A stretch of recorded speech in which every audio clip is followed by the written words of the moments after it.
Jane Romero. Jane Romero was the daughter of a famous actress, Loretta Lawrence, of whom she had no memory. Her parents had separated when she was still a baby, mainly since her mother was often away filming. Jane was raised by her father, a struggling visual artist.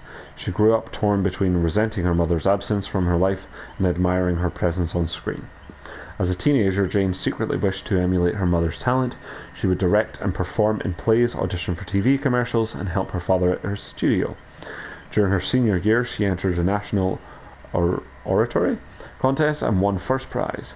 Her performance attracted the attention of a radio station that contracted her for an interview. During the live show, her natural charm and repartee impressed the staff, who offered her a part-time job at the station.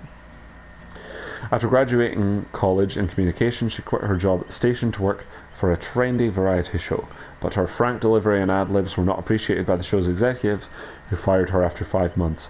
Desperate for another opportunity, Jane pitched a show at the radio station she used to work at, only to turn down, her proposal being too risky. 4 months later, she received a phone call from a producer who had seen reruns of the show. He was looking for a co-host to spark up the failing show, Quick Talk. Live television meant long hours, low salary, and no stability, but it also offered a platform to broadcast her views. She disputed the crude, inflammatory tone of Quick Talk and pushed for relatable coverage of personal issues. Her honest delivery resonated with her audience, and within weeks the show's viewership was steadily growing.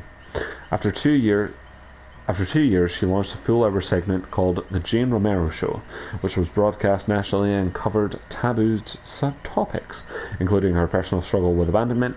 Her show broke records with her initials, JR, becoming synonymous with products ranging from beauty creams to fashion accessories.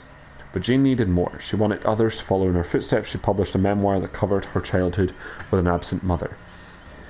Her book was an instant bestseller, but was reviewed harshly. Critics called it a serving of sad anecdotes seasoned with bland, generic self-help tips. Jane took this criticism to heart, since despite her success, a voice in the back of her mind was starting to doubt her achievements.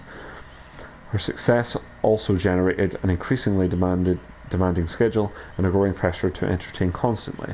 During a particularly tense week, she canned an episode and instead launched a 2-hour-long special on divorce.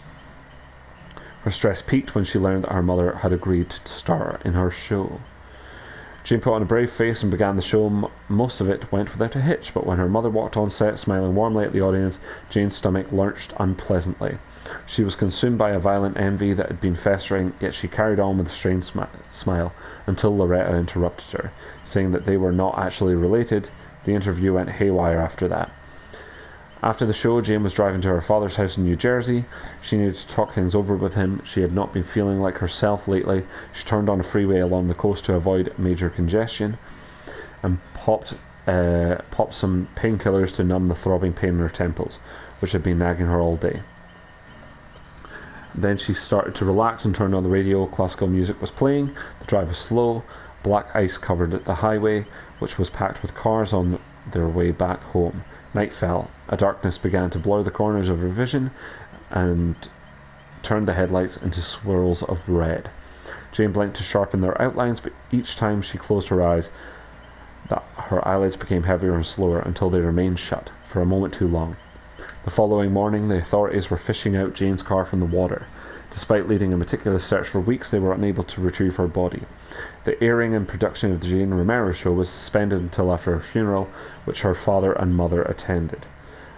As the public grieved for Jane, there was a surge of orders for JR products, and all her episodes were re-released a month later, with an opening credit that wished her eternal peace.